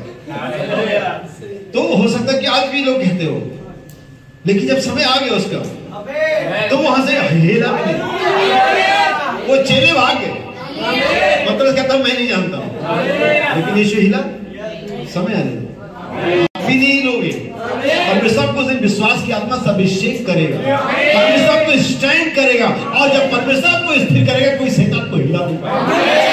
इसलिए मैं चाहता हूं कि जो कुछ भी परमेश्वर ने आपको दिया है, आइए उसको कुछ रिटर्न करें, आइए कुछ उसको हम रिवॉर्ड दें, आइए आपको जो कुछ परमेश्वर ने दिया उसके द्वारा परमेश्वर की महिमा करें। परमेश्वर साथ आपको एक अच्छा गला दिया है, परमेश्वर को साथ प्रीचिंग करने का गिफ्ट दिया, परमेश्वर साथ आपको चर्च में कुछ मेहनत करने का वरदान दिया, परमेश्वर साथ प्रार्थना करने का दिया, परमेश्वर साथ पौनाई करने का दिया, शायद हेल्प करने का दिया। बाइबल के अंदर में सारी मिनिस्ट्रीज है। अगर किसी प्रचारक की आप कहते मैं प्रचार नहीं कर सकता, मत करिए, किसी प्रचारक की मदद कर दीजिए, वो कर रहा है, उसकी गाड़ी में तेल डाल दीजिए, वो कर रहा है, ये आपकी मिनिस्ट्री होगी अगर आप ये कर सके तो। हम मिलकर के को बनाते हैं, ये कलीसिया के अगेंस्ट मत जाइए। कितने लोग अपने परिवार में झगड़ा होने से घर छोड़ के चले जाते हैं, जरा हाथ उठाइए। हाँ नहीं जाते, मैं भी नहीं जाता, जाना भी नहीं चाहिए, लेकिन एक कलीसिया में तो जाए, मैं चर्च नहीं आऊंगा, तो चर्च बंद कौन सा हो जाएगा? नहीं आके तुम्हारा नुकसान होगा। अच्छा, मुझे गाने के लिए मौका नहीं देते, मुझे फ्रंट में नहीं आते। मैं एक बात यार, मैं पंजाब पहले बता चुका, बहुत सारी बार हम सिर्फ इस लोगों को मैंने कन्वेंशन में देखा, मीटिंग में देखा कि बेचारे जितनी पास हो सबको मौका कैसे दिया जाए, वरना नाराज हो जाएगा। क्या वो सच में परमेश्वर का सेवक है? क्या वो परमेश्वर के लोग हैं जो परमेश्वर के काम में विघ्न डालते हैं? अगर उनको लगता है उनकी नहीं आने से समय बच रहा, काम ठीक हो रहा है, उनको पीछे ही रहना चाहिए। अगर पादरी दूसरा बुलाए भाई, नहीं भाई ठीक है, मैं यहाँ ठीक हूँ, समय नहीं बचाओ, परमेश्वर को आगे बढ़ने दो, परमेश्वर की महिमा होने दो। लेकिन अगर इसमें इंटरफेयर करते इससे नाराज हो जाता है, मैं कहता हूँ उसे नाराज ही रहने दो, क्योंकि वो परमेश्वर की महिमा के लिए नहीं आया है। वो ये नहीं देख रहा कि इसमें परमेश्वर का नाम ऊंचा हो रहा है, वो ये देख रहा है कि मैं किधर हूँ। हम यहाँ यीशु मसीह को प्रचार करने के लिए हैं, अपने आप को प्रेजेंट करने के लिए हम कौन है? मैं ये बताने कि मैं कौन हूँ, मैं ये बताने के लिए कि वो कौन है जिसके हम सेवा करते हैं, वो हमारा परमेश्वर है। मैं घटूं। अगर कोई प्रचारक, कोई चर्च मेंबर, कोई व्यक्ति घटने के लिए तैयार नहीं है, वो कैसे कहेगा वो बढ़े? उसके बढ़ने की एक ही शर्त है, वो पहला लिखा हुआ है कि पहले तुम दोनों एक साथ नहीं बढ़ेंगे, एक घटेगा और घटना किसको है, तब वो बढ़ पाएगा। आप मेरे साथ हैं? आपको आशीष दे। आइए अपने संदेश की ओर चले, और मैं चाहूंगा कि प्रकाशित वाक्य 3 अध्याय उसका 11 वचन फिर से पढ़ा जाए। जो भी भाई कोई भाई इस वचन को पढ़े। ही आने वाला हूं। एक मिनट मुझे माफ करिए, मैं चाहता हूँ कि इस जैसे कि वचन को पढ़ा जाता है उसी फ्रेज में, उसी लय में हम पढ़ेंगे एक एक लाइन को। मैं शीघ्र ही आने वाला हूं। देखिए यहाँ पर ये बात कौन कर रहा है? ये यीशु मसीह है जो 7 कलीसियाओं में अपने संदेश को अपने लोगों को दे रहा है। कौन आने वाला है? यीशु। यीशु कह रहा मैं शीघ्र ही आने वाला हूँ। जो कुछ तेरे पास है, जो कुछ मैंने बताया, बहुत कुछ नहीं होगा आपके पास, और बहुत कुछ की आप अपेक्षा ना करें, क्योंकि हम सब मिलकर के बहुत कुछ बनाते हैं, लेकिन हम में से हर एक के पास कुछ कुछ है। काबिल फिलिप्पियों के पत्री जो 4:11 पढ़ा जाता है, अगर लोग मेहरबानी करें और 8वें आयत से पढ़ना शुरू करें तो उनको चीजें मिल जाएंगी। लेकिन चूंकि हम सिर्फ प्रचारक की तरह पिन पॉइंट पढ़ते हैं, इसलिए आपको समझ नहीं आती चीजें। बाइबल कहती है हर एक को अनुग्रह के परिमाण के हिसाब से मिला है, मेजरमेंट है। सबको सब कुछ नहीं मिला है, क्योंकि हम सब एक अंग है, छोटे छोटे, और बहुत सारे अंग दिखते, बहुत सारे अंग नहीं दिखते, बहुत सारे छोटे, बहुत सारे बड़े होते, बहुत सारे बहुत ज्यादा वर्क करते, बहुत सारे बहुत कम वर्क करते, लेकिन वो सब मिलकर एक देह को बनाते हैं, और उनमें से आप किसी को अलग नहीं कर सकते, और नहीं कर सकते जरूरी नहीं है, क्योंकि हर एक की अपनी पोजीशन, अपना मेजरमेंट, अपना हिस्सा, अपना काम है। ऐसे हम सब मिलकर के, चाहे हम पास्टर हो, चाहे चर्च के पीछे बैठने वाले, सबसे पीछे बैठने वाले लोग हो, हर एक व्यक्ति उतना ही महत्वपूर्ण है जितना कि यहाँ पर खड़ा होने लगे। एक बात याद रखना, इससे आपको हिम्मत मिलेगी। यीशु मसीह ने पास्टर के लिए 2 बार लहू नहीं बहाया, एक ही बार बहाया, और उतना ही आपके लिए, उतना ही आपके लिए, उतना ही सब पीछे जो बैठे लोग। वो हम सब से एक ही माप के द्वारा प्रेम करता है, लेकिन उसके इस चर्च के प्रबंध में उसने अलग अलग व्यक्ति को अलग अलग काम दिया हुआ है। बाइबल कहती है जैसे बहुत से लोग तो सब याजक हैं, यकीनन है, बाइबल में लिखा था, कैसे मना कर सकते हैं? हम सब याजकों का, लेकिन इसी बाइबल में जिसमें हम सब याजक है लिखा, उसमें लिखा उसने कुछ को नियुक्त किया। जिसमें सब याजक है उसी में ये भी लिखा उसने याजकों में से कुछ याजकों को नियुक्त किया। याजक सभी, लेकिन नियुक्त कुछ ही। तो आप उन नियुक्त वालों को समझो, उनके पीछे चलो, उनकी अगुवाई में चलो, उनको सुनो, उनको मानो, क्योंकि परमेश्वर ने उन्हें इसी के लिए रखा है कि आपका मार्गदर्शन करें। अगर आप ये सोचते हैं कि आप पास्टर से अधिक जानते हैं तो आपको किसी नए पास्टर की जरूरत है। नबी कहता साफ से बताओ। और आपको लगता है आप पास्टर से अधिक जानते हैं तो आपको किसी नए पास्टर की जरूरत है, क्योंकि वो सिर्फ फिर आपको कुछ नहीं दे पाएगा, क्योंकि आप सर से ऊपर चले गए, और जब बात सर से ऊपर चली जाती है तो आप जानते क्या होगा? बात को सर के ऊपर कभी ना जाने दें। आमीन। सुनिए, मैं शीघ्र आने वाला हूँ। जो कुछ तेरे पास है, जो कुछ तेरे पास, अगर आप एक प्रार्थना करने वाले, अगर आप एक असर्स है, अगर आप एक म्यूजिशियन है, अगर आप एक सॉन्ग लीडर है, अगर आप एक प्रचारक है, अगर आप एक प्रार्थना करने वाले हैं, अगर आप एक हेल्प करने वाले, जो कुछ भी आपके पास है उसे थामे रहे, पकड़े, होल्ड इट। उस पर कभी ऐसे मत करना जैसे कि हम हमेशा अपनी नौकरी, बेकार नौकरी मेरी, हमेशा कहता छुड़वा दो, जब छूट जाती तब लगता है यार तो बुरा हो गया। करते करते हमेशा कोसते उस नौकरी को, बेकारी ये नौकरी बेकार कर रही है नहीं। जब करते रहते, कोविड आया उससे पहले सब नौकरी को कोसते थे, नौकरी बहुत टाइम नहीं मिलता, ये नहीं, कोविड ने परमिशन कर लो, टाइम लो, नौकरी ठीक थी। तो जो कुछ तेरे पास है बाइबल कहते उसे पकड़े रहे, थामे रहे, उसे मजबूती से थामे रहे, और कि कोई तेरा मुकुट छीन ना ले, क्योंकि जो कुछ अगर आपके पास है, अगर आप उसकी रक्षा नहीं कर पाए, आपका मुकुट छीन लिया जाएगा। याद रखिए, अगर आप जो कुछ परमेश्वर, जैसे कि आदम और हव्वा जो परमेश्वर को दिया तो उनको रक्षा नहीं कर पाए, पाप के साथ बेच दिया उन्होंने, अविश्वास के साथ बेच दिया, ज्ञान के लिए बेच दिया, वो शैतान को दे दिया गया। शैतान इस पृथ्वी का ईश्वर होना था, ये उसका ईश्वर है नहीं लीगली, और जब तक मेरे पास लीगल डॉक्यूमेंट्स नहीं आते मुझे मानना पड़ता है, लेकिन जैसे मेरे पास लीगल वाले आ जाते हैं, आइए बाउंस बैक करें, आइए उसके लात मारे और उसको कागजात दिखाए, शैतान अब ये मेरा है, अब चंगाई मेरी है, अब जीवन मेरा, अब छुटकारा मेरा, अब परमेश्वर के सारे वादे मेरे, शैतान नबी के सीन में भी नहीं है, क्योंकि आपके पास लीगल डॉक्यूमेंट्स है। शैतान इस पृथ्वी का लीगल ऑनर नहीं है, वो तो हमारी विफलताओं की वजह से बन बैठा है। इसलिए अगर आपके पास जो कुछ परमेश्वर दिया, आप छोटे बड़े स्त्री पुरुष जो कुछ भी आप, जो कुछ भी परमेश्वर दिया, अगर आप उसकी रक्षा नहीं करते हैं, आपको जीवन का मुकुट नहीं मिलेगा। सुनिए, जो जय पाए उसे मैं अपने परमेश्वर के मंदिर में एक खंभा बनाऊंगा, हाँ, और वह फिर कभी बाहर न निकलेगा। आप जानते हैं क्यों नहीं निकलेगा बाहर? अगर खंभा बन गया तो, खंभा बन गया निकल तो खंभा मंदिर नहीं गिर जाएगा, और परमेश्वर ने मंदिर को कैसे गिरा देगा? इसलिए आप निकलने वाले नहीं, आप निकलने वाले नहीं, किसी भी रीति से आप निकलने वाले नहीं, परमेश्वर को कभी निकाल ही नहीं सकता। परमेश्वर एक काम कर सकता है कि आपके अंदर से पाप को निकाल दे, बीमारी को निकाल दे, अविश्वास को निकाल दे, जो भी करे तो उससे तो निकाल सकता है वो, और निकालना है वो निकालेगा, आपको बस वो निकाल नहीं सकता, परमेश्वर खुद आपको निकाल नहीं सकता, क्योंकि परमेश्वर ने आपको अपने मंदिर में खंभा बनाने का वादा किया है, और अगर एक बार उसने वादा कर लिया, वो अपने वादे से कभी पीछे, क्या परमेश्वर कभी अपने वादे से पीछे हटता? जी नहीं श्रीमान, जो वादा कर दिया वो हमेशा का होंगे, आमीन, और कभी निकाला नहीं जाएगा। पढ़े, और मैं अपने परमेश्वर का नाम, और यहाँ पर तीन चीजें हैं जहां पर आपका ध्यान दिलाना चाहूंगा। सबसे पहला नाम है परमेश्वर का नाम, और कौन कह रहा है बातें? यीशु। समझिए, कलीसिया काल को जट्टी यीशु मसीह लिख रहा है, देख में शीघ्र आने वाला, कौन आने वाला है? यीशु।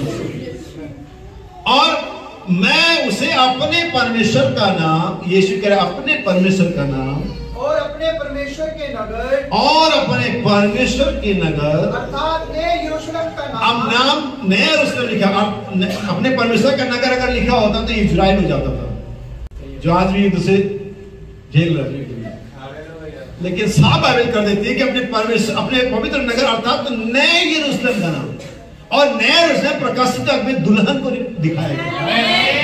क्या आप जानते हैं चीजों को? नया यरूशलेम कौन है? मैं और आप दुल्हन है, मसीह की दुल्हन नया यरूशलेम है, यानी परमेश्वर का नाम और नए यरूशलेम का नाम। पढ़े, जो मेरे परमेश्वर के पास से स्वर्ग पर से उतरने वाला है। हाँ, और प्रकाशित में आगे कहीं जाकर पढ़ेंगे तो उतरते हुए दिखाया भी गया। फिर मैंने यरूशलेम को उस दुल्हन के समान जो श्रृंगार के अपने पति को उतरते हुए, उसने कहा उतरने वाला, और आगे उतरा। हालेलुया। सुनिए आगे, और अपना नया नाम, और अपना नया नाम उस पर लिखूंगा, उस पर लिखूंगा। किस पर? जो जय पाए,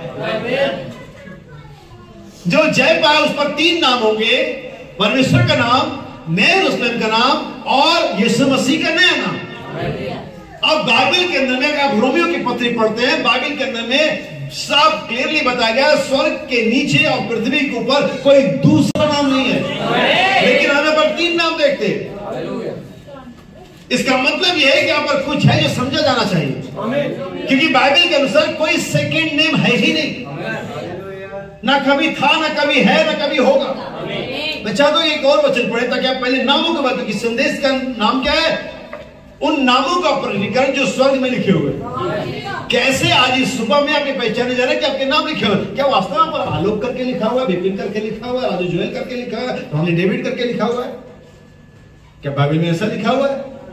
हमें जानना जरूरी है, और ये आप तभी जानेंगे बेसिक जान जाए। हमें सुनिए नीति वचन 30 अध्याय 4 वचन है ये, प्रोवर्ब्स चैप्टर 30 वर्स नंबर 4। क्या सुनिएगा आप लोग, कनेक्शन में रहिएगा, ध्यान से संदेश के सीक्वेंस में चलते रहिए। कौन स्वर्ग में चढ़कर फिर उतर आया? कौन स्वर्ग में चढ़ करके फिर उतर आया? किसने वायु को अपनी मुट्ठी में बटोर रखा है? किसने महासागर को अपने वस्त्र में बांध लिया है? किसने पृथ्वी की सीमाओं को ठहराया है? अब याद देखिए, ये बड़े काम करने वाला कौन हो सकता है? एक ही है, वो परमेश्वर है।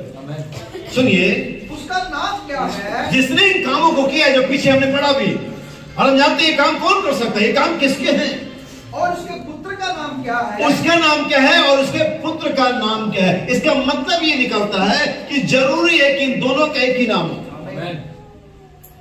क्या आपने पढ़ाई यूहन्ना के सुसमाचार में यीशु का मैं मेरे पिता के नाम से हूं?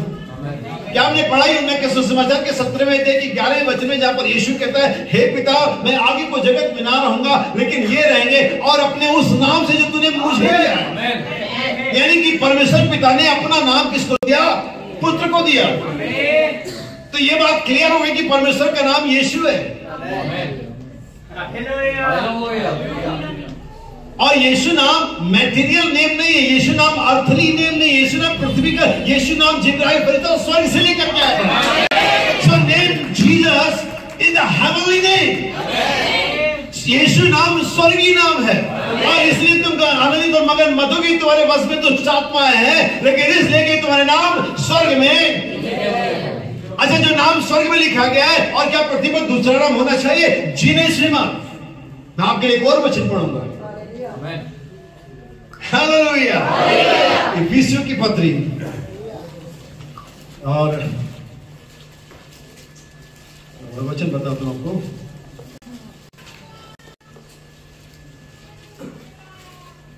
ठीक है, मैं देखता हूं, यहाँ पर मैंने सब लिखा हुआ नहीं है। इफिसियों की पत्री 3 अध्याय उसका 14 वचन। अभी हमने पहले अपने नाम फिर से रिमाइंड करो, प्रकाशित वाक्य 3:11, परमेश्वर का नाम, नया नगर यरूशलेम का नाम और अपना नया नाम। फिर हमने पढ़ा नीति वचन 30 अध्याय 4 वचन, उसका नाम क्या, उसके पुत्र का नाम।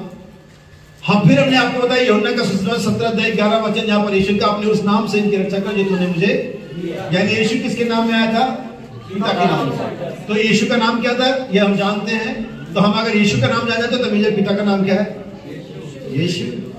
क्योंकि जिब्राइल, इससे पहले कि ये नाम यीशु के देह पर रखा जाता, ये नाम स्वर्ग में एग्जिस्ट करता था।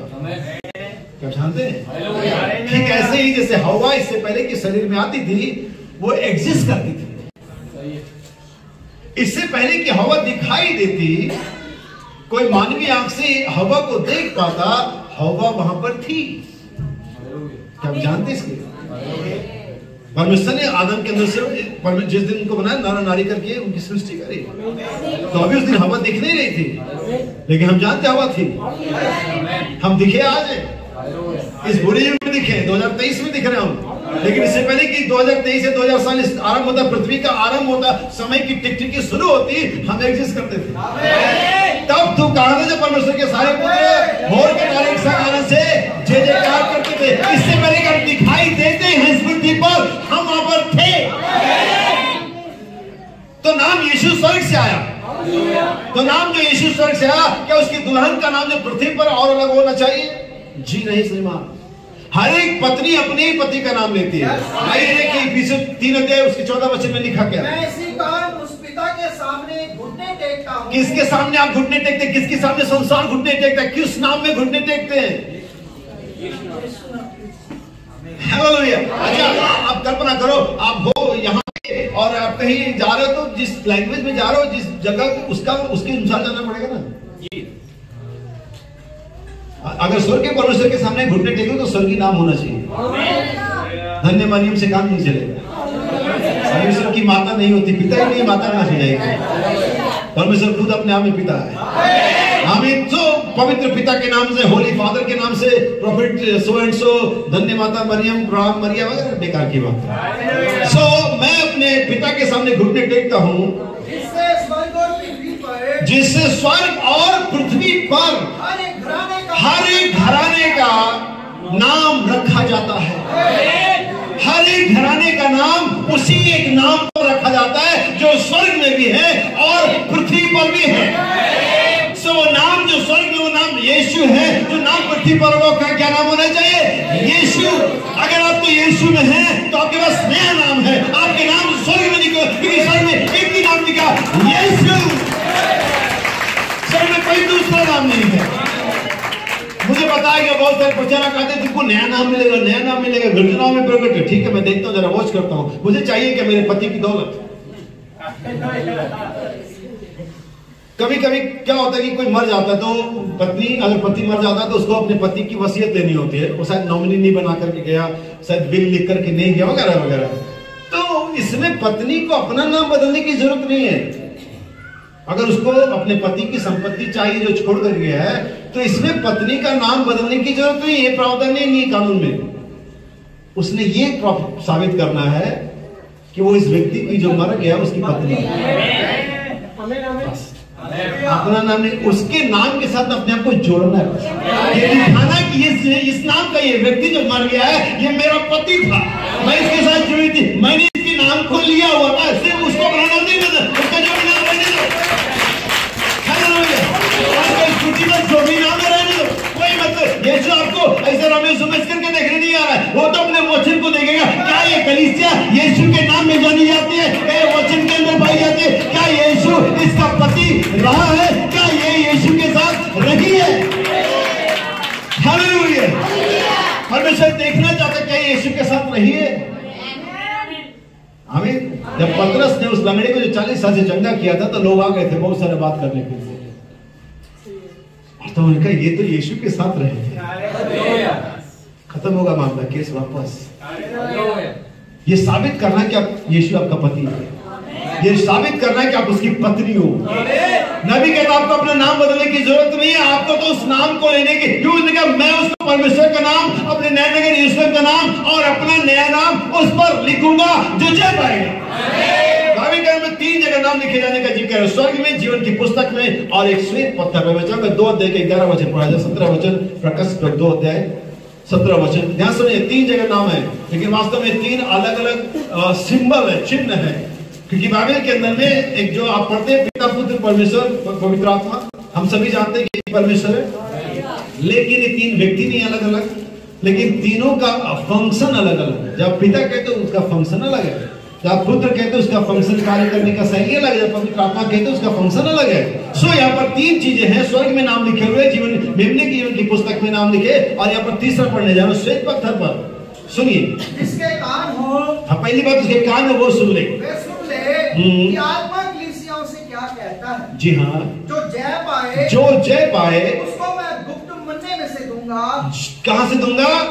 गुप्त मन्ने में से दूंगा, और उसे एक सफेद पत्थर भी दूंगा, और उस पत्थर पर एक नाम लिखा हुआ होगा। उस पत्थर पर एक नाम लिखा हुआ होगा, जिसे उसके पाने वाले के सिवाय और कोई नहीं जान पाएगा। ये वो नाम है जो इंडिविजुअल है, पर्सनल है मेरे भाई बहन, पानी आवाज के अलावा कोई नहीं। सुनिएगा, अगर मैं किसी को पैसा दूं उधार और मैं किसी और को भेजूं कि उससे मेरा पैसा लेकर के आओ, तो वहां पर जाकर के ये बोलेगा कि भाई ने मेरा नाम लेगा और बोलेगा उनका पैसा दे दो आप, ठीक है? क्योंकि वो मेरे नाम में जा रहा है, मेरे नाम के थ्रू जा रहा है, मेरा नाम वहां पर जाकर के लेगा, कहेगा फलाना भाई ने भेजा, उनका पैसा तुम्हारे पर है, अब तुम दे दो।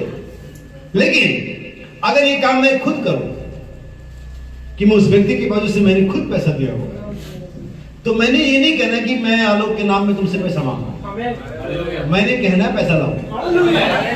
बाइबल हम कहते हैं यीशु मसीह ने कभी ये नहीं कहा यहोवा यूं फरमाता है। Jesus never said any time thus say the Lord, because he is the Lord himself. वो खुद परमेश्वर था, वो खुद यहोवा था। उन्होंने कहा शैतान चले जा, उन्होंने कहा तूफान शांत हो जा, उन्होंने कहा ब्रिज पर फिर फल कभी नहीं लगेगा, और उन्होंने जो कहा वो खुद बोला। और जब वही यीशु मसीह तुम्हारे अंदर में जीने लगता है, वही वचन का सामर्थ्य आ जाता है, वही पवित्र आत्मा आ जाता है, आपको नहीं कहना in the name of Jesus, आपको शैतान को डांटना है, आप बोलेंगे। नबी कहता है यही तो स्पोकन वर्ड मिनिस्ट्री की जाओगे, ये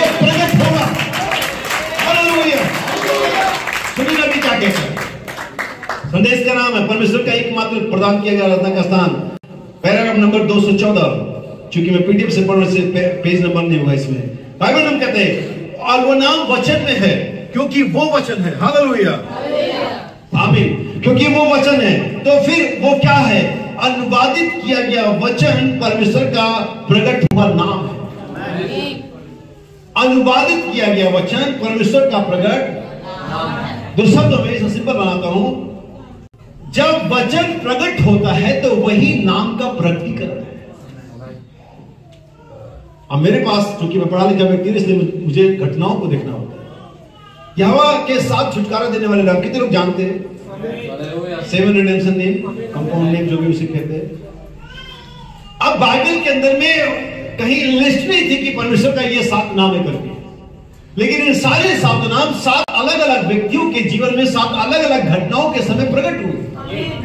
जब परमेश्वर के उस आज्ञा के अनुसार अब्राहम इसहाक को बलिदान करा था मोरिया पर्वत में, और आखिरी घड़ी में जब वो छुरा अपने बेटे के गर्दन पे मारने वाला था और वो चाकू वहां से हट गया, परमेश्वर की आवाज वहां पर आई, अब्राहम बस कर। और तब अब्राहम पर देखते कि झाड़ियों में एक मेमना, और तब बाइबल कहती है अब्राहम ने उस जगह का नाम यहोवा यिरे रखा। रुकिए, भाई वर्णन कहते हैं वचन का प्रकटीकरण नाम का प्रकटीकरण है। वहां क्या हुआ था? वहां पर परमेश्वर के उस दास अब्राहम को एक मेढ़ा चाहिए था जो उस ऊंचाई के पहाड़ पर अवेलेबल नहीं था। सो परमेश्वर ने अब्राहम के बलिदान के लिए एक मेमना प्रोवाइड किया। यहोवा यिरे को इंग्लिश में कहते हैं गॉड इज द प्रोवाइडर। सो जब ये घटना घटित हुई कि परमेश्वर उसको प्रोवाइड किया, तब इस नाम को लेकर के आता। वचन का प्रकटीकरण नाम का अनुवाद है। यदि नाम रखा गया जब वचन प्रकट हुआ। ऐसा नहीं कि पहले यहोवा यिरे रख दिया नाम, मैं उस पर्वत पे जाऊंगा, परमेश्वर तो कैसे न कैसे उपाय करेगा, लेकिन पहले उपाय, पहले प्रकटीकरण, फिर नाम आया। इधर ये पता नहीं कौन कौन से प्रचारक है, पहले ही नाम बता रहे, प्रकटीकरण अभी तक आया नहीं है। परमेश्वर कहता अभी तक में परमेश्वर का कोई प्रकटीकरण नहीं है, पहले प्रकटीकरण है। यह 7 नामों में से मैं कुछ बताता हूं। गिदोन ने उसका नाम रखा था यहोवा शामा, दाऊद ने रखा यहोवा राहा, इसका मतलब चरवाहा। हमें इन लोगों ने अपने जीवन में जब घटनाएं घटी, जो कुछ वहां पर घटा था, उसी के अनुसार, उसी के अर्थ के अनुसार नाम रखा, क्योंकि वचन का प्रकटीकरण ही परमेश्वर के नाम का अनुवाद है।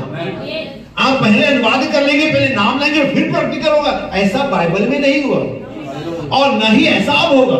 जब परमेश्वर उनके लिए जो काम किया उसी के अनुसार उन्होंने उसका नाम रख दिया। अब्राहम ने कहा वो यहोवा यिरे है, दाऊद ने कहा वो यहोवा राहा है, गिदोन ने कहा वो यहोवा शामा है, वगैरह वगैरह, सारे 7 नाम आपको मिल जाएंगे, अलग अलग समय में अलग अलग कैरेक्टर के साथ मिल जाएंगे। अब जब परमेश्वर अपने काम को प्रकट कर रहा है, नाम तब प्रकट होते जब वचन प्रकट होते। क्या होता अगर उसका नाम यीशु रखा जाता और किसी का उद्धार ना करता? उसका नाम यीशु कभी वेरीफाई नहीं हो सकता था, क्योंकि उसका नाम यीशु था, उसको उद्धार करना ही था। क्योंकि अब्राहम का मतलब था कि उन्नत पिता, और बहुत सारे बेटे बेटे उसको पहले भी थे और बाद में भी हुए, लेकिन परमेश्वर का नाम बदल के अब्राहम रखा। अगर परमेश्वर ने उसका नाम बदल दिया है, जरूर वो पिता बनने जा रहा है, ना सिर्फ पिता बल्कि राष्ट्रों का पिता बनने जा रहा है। अगर याकूब का नाम बदल करके इस्राएल रखा गया है, तो एसाऊ के पास जो भी चार्जशीट है, जो भी मुकदमे है, जो भी आरोप है, वो याकूब के खिलाफ है। तो याकूब के खिलाफ तो कुछ हो सकता है, लेकिन इस्राएल के खिलाफ कुछ नहीं है। हालेलुया।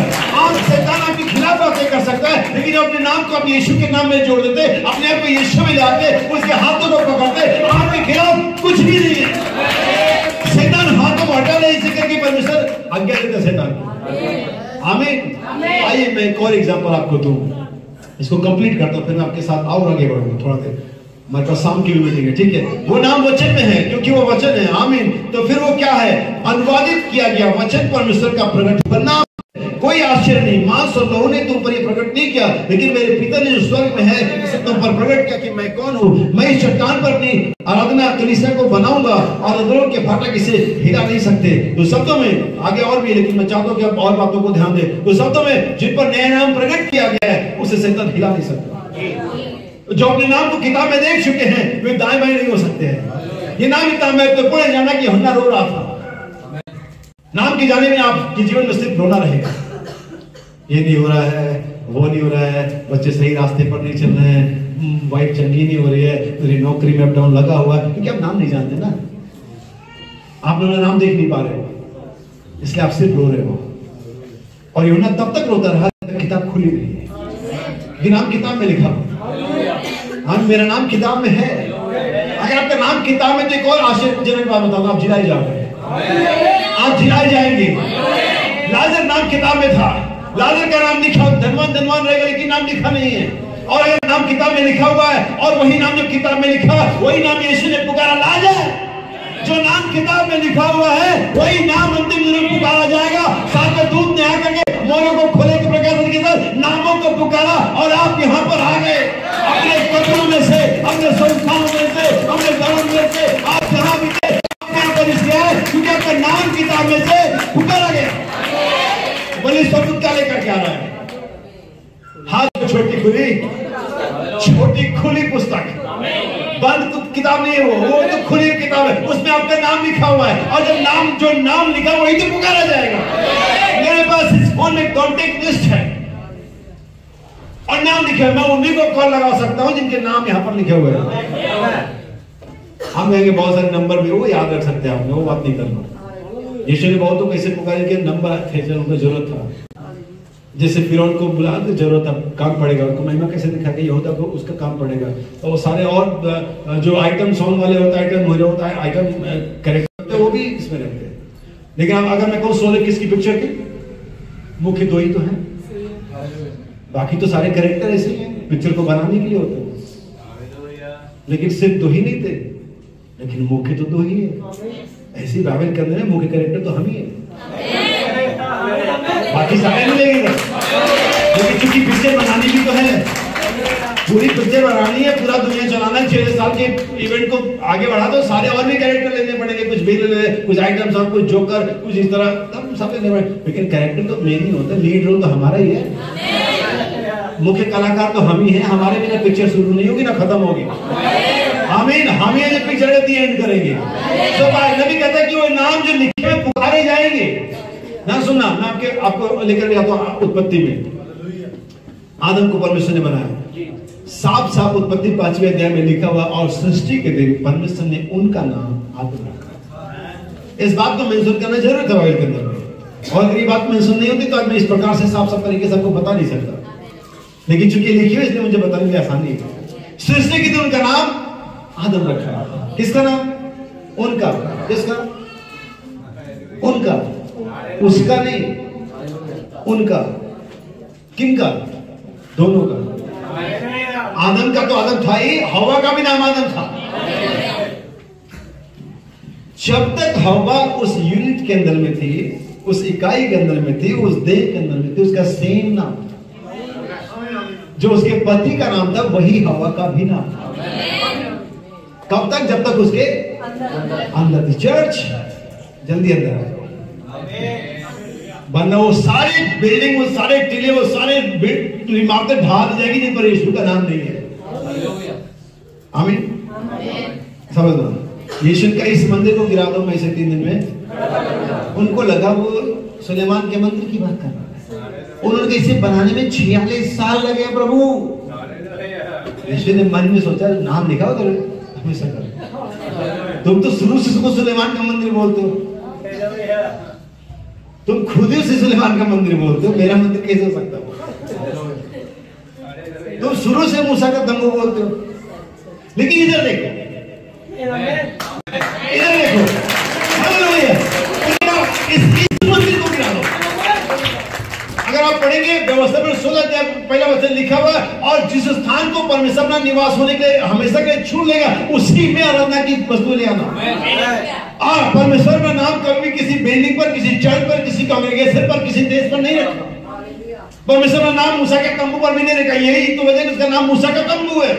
यहाँ तक कि सुलेमान के मंदिर में भी परमेश्वर, लेकिन परमेश्वर ने अपना नाम जीसस, JESUS यहोशुआ वो नाम मरियम के उस बेटे पर रखा जो स्पोकन वर्ड से बनाया गया था। अब इसका नाम यीशु रखना, पिता ने अपना नाम उस व्यक्ति पर रखा जो वचन का देव था। और इस मंदिर को यीशु का इस मंदिर गिरा दो में से 3 दिन के बाद।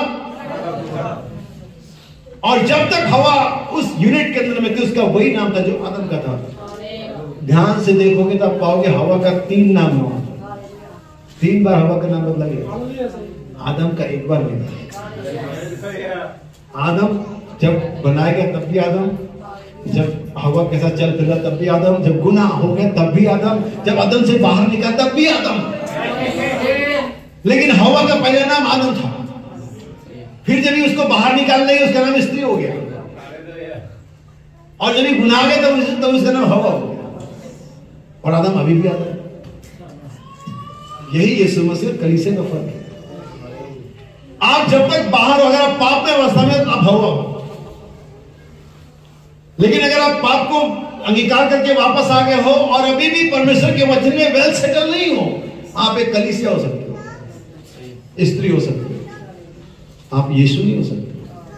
लेकिन चूंकि आपके पास वही नाम हो, आपको यीशु में आना पड़ेगा, किसी कलीसिया में नहीं, इस सालों मसीह चर्च के इस बिल्डिंग में नहीं। आपको फिर बता दूं, 2 चीजें होती है, प्लेस ऑफ मर्सी और ड्वेलिंग प्लेस, आराधना का स्थान और निवास स्थान। आराधना का स्थान ये है जहां बैठे हुए, लेकिन ये परमेश्वर का निवास स्थान ये बिल्डिंग नहीं है, ये प्लेस ऑफ मर्सी में ये आराधना का स्थान है। ड्वेलिंग प्लेस रहने का स्थान, निवास स्थान आप हैं।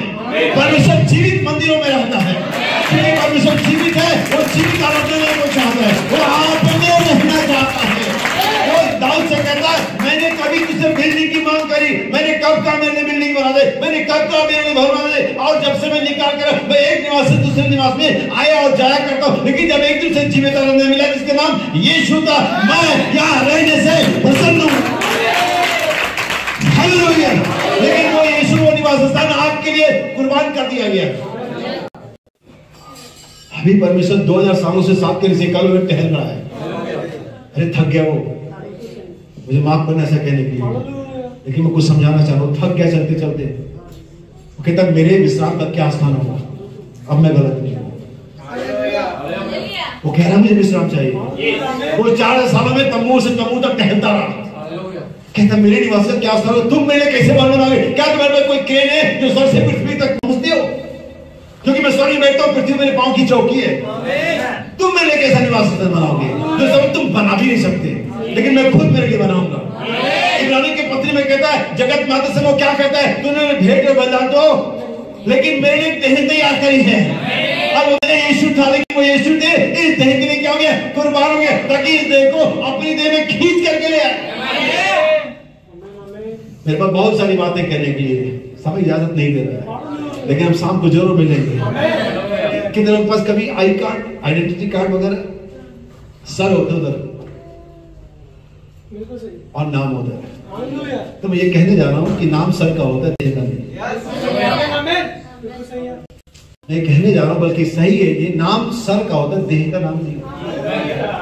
जैसे बहुत सारी बार, अच्छा मिसेज शर्मा, अच्छा मेरी वाइफ को लोग कहते हैं बहन आलोक,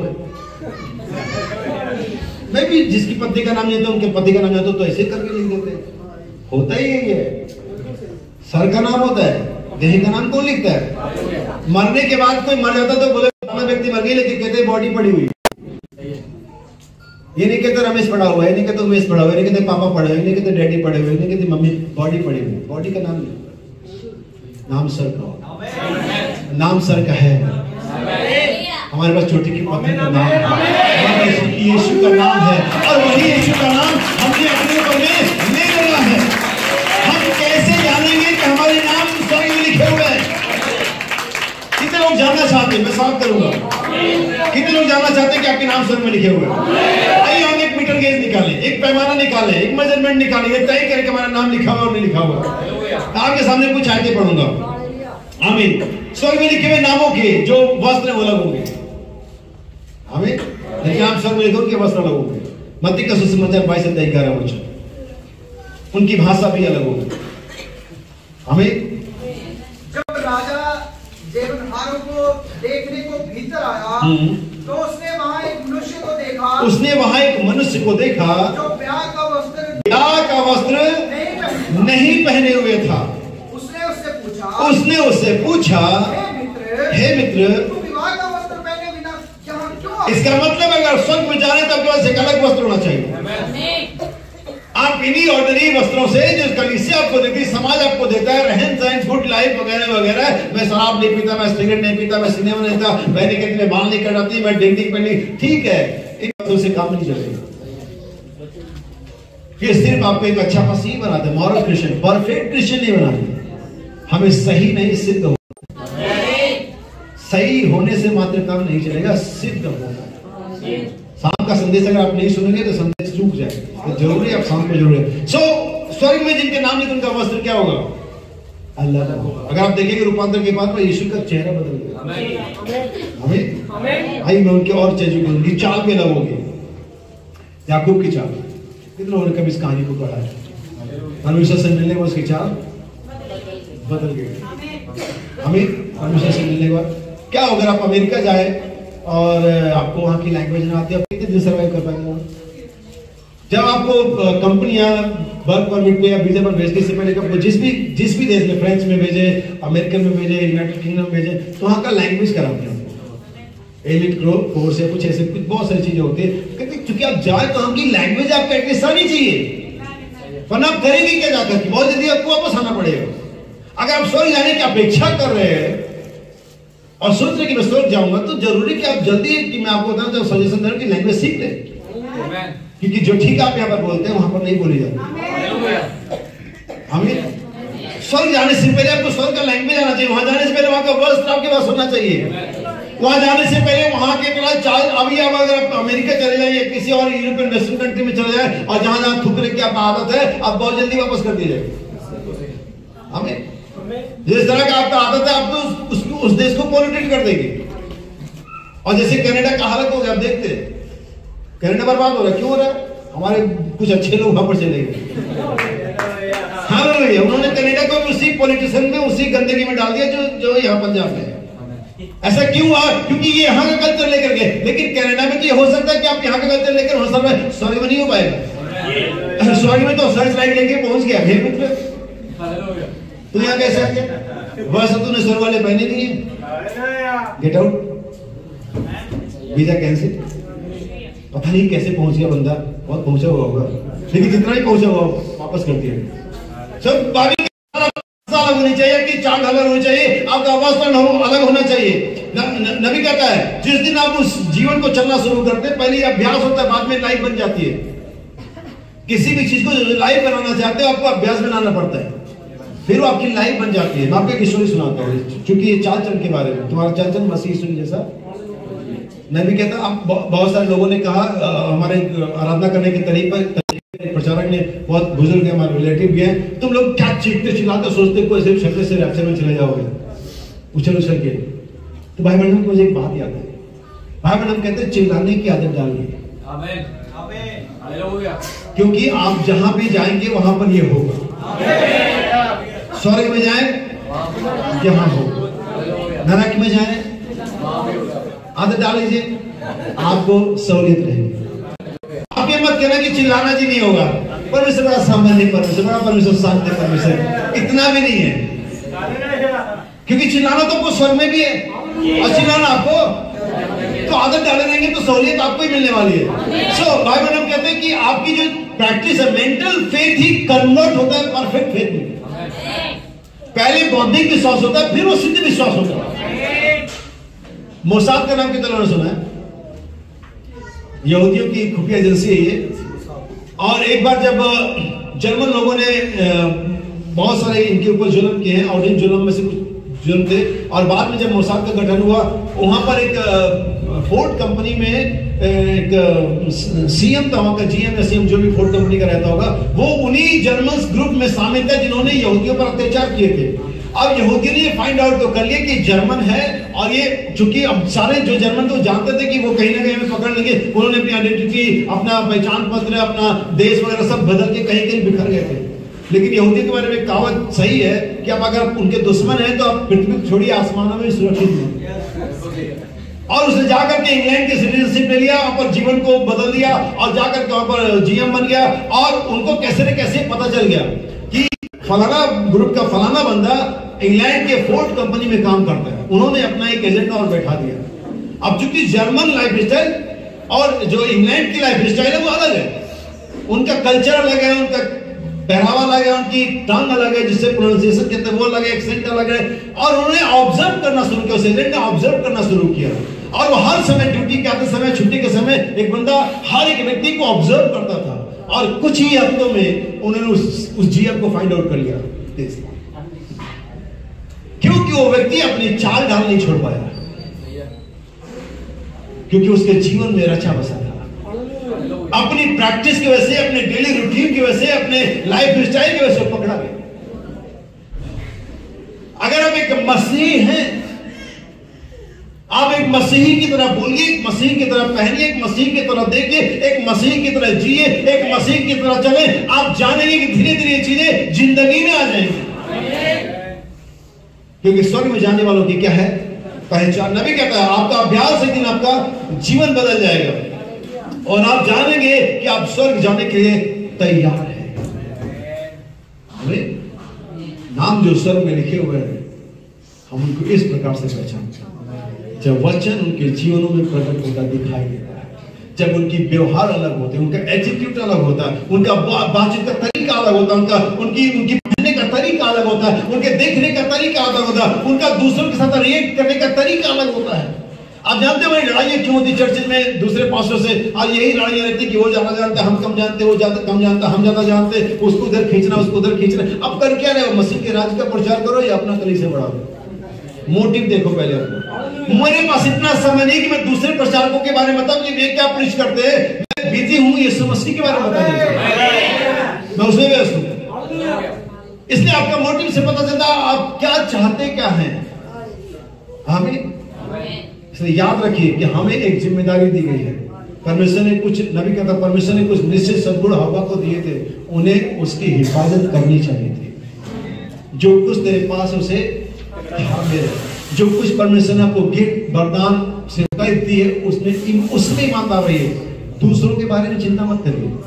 परमेश्वर उनसे जो उनको दिया हिसाब खुद लेगा, आप हिसाब लेने वाले नहीं। इसलिए हमारी लड़ाई इसलिए होती है कि हम देह के साथ करते हैं और हम बाइबल नहीं पढ़ते जहां पर बताया गया कि हमारी लड़ाई देह के साथ नहीं है। हम फ्लैश और ब्लड के साथ नहीं लड़ रहे। हम किसी फलाना बहन, किसी फलाना भाई के साथ नहीं, हम उस स्पिरिट्स के साथ लड़ रहे हैं जो शैतान की है, उस गलत डॉक्ट्रिन के साथ लड़ रहे हैं, उस फॉल्स डॉक्ट्रिन के साथ लड़ रहे हैं, उस फॉल्स अनॉइंटिंग के साथ लड़ रहे हैं जो हमें डिस्टर्ब कर रही है। सो अगर मैं आपके खिलाफ कुछ कहूं देखते हुए, तो आप ये मत सोचना कि मैं आपके फ्लैश के बारे में बात कर रहा हूं। मैं उस स्पिरिट के बारे में बात कर रहा हूं जो आपके ऊपर गलत है। मैं डॉक्ट्रिन के बारे में, मैं किसी प्रचारक के विरुद्ध नहीं, लेकिन उसके अनॉइंटिंग के विरुद्ध हूं जो गलत कर रहा है। हमें, क्योंकि मैं युद्ध के फॉर्मेट को जान गया हूं और वो मुझे बताते कि लड़ाई मांस और लहू का नहीं है। सो दिखाई देने वाला कोई भी भाई और बहन, कोई भी प्रचारक, कोई पास्टर मेरा दुश्मन नहीं है, लेकिन अनॉइंटिंग जो उसके बिहाइंड है उससे लड़ाई। यीशु ने जब पतरस से कहा तो शैतान मेरे सामने से दूर हो जा, तो पतरस ने जिंदगी भर के लिए गायब हो जाना था अगर उसकी समझ हमारी तरह होती। लेकिन क्योंकि उसकी समझ हमारी तरह की नहीं थी, वो एक समझदार परिपक्व व्यक्ति था, वो समझ गया कि यीशु मुझसे नहीं कह रहा है। हमें क्या आप समझ पाए? इससे आनंदित मत होना कि तुम्हारे पास सेवकाइयां हैं, कि दुष्ट आत्माएं तुम्हारे, कि तुम अच्छा प्रचार कर लेते हो। जब प्रचारक प्रचार करके जाए और आप ये कहे क्या प्रचार था, क्या प्रचारक था, तो आपसे किसी मनुष्य की बुद्धि नहीं बात रही है। लेकिन आप ये कहते हो जाए कि हमारा प्रभु कितना भला है, आपको प्रभु से मुलाकात हो जाए, आपको फील आ जाए कि मेरे हृदय में परमेश्वर मुझसे बातें कर रहा था, तब वो प्रचारक से। क्योंकि प्रचार आपके हृदय के अंदर जाना चाहिए। पहला प्रचार ने हृदय को तोड़ दिया था, पहला प्रचार ने हृदय को छेद दिया था। नबी कहता प्रचार या तो आपको मैड करता है, तो ग्लैड करता है, तो सैड करता है। कुछ तो होना चाहिए आपको। मैंने आपके साथ क्या होगा, आपकी कंडीशन जाने, कि आप खुश होंगे, आप पागल हो जाएंगे, आप गुस्से हो जाएंगे, आप जाने। मैंने तो सिर्फ प्रचार किया है जो परमेश्वर ने मुझे आपके लिए करने के लिए दिया है। तुम इसलिए आनंदित और मगन होना कि तुम्हारे नाम स्वर्ग में, और एक ही नाम है जो स्वर्ग में है, जो पृथ्वी पर है, जिसके आगे हर एक घुटना झुकेगा, जिसके हर एक निकाल करेगी, वो नाम प्रभु यीशु का है और उसी नाम में हम तुम्हें आशीष देते हैं। क्या आपके साथ है?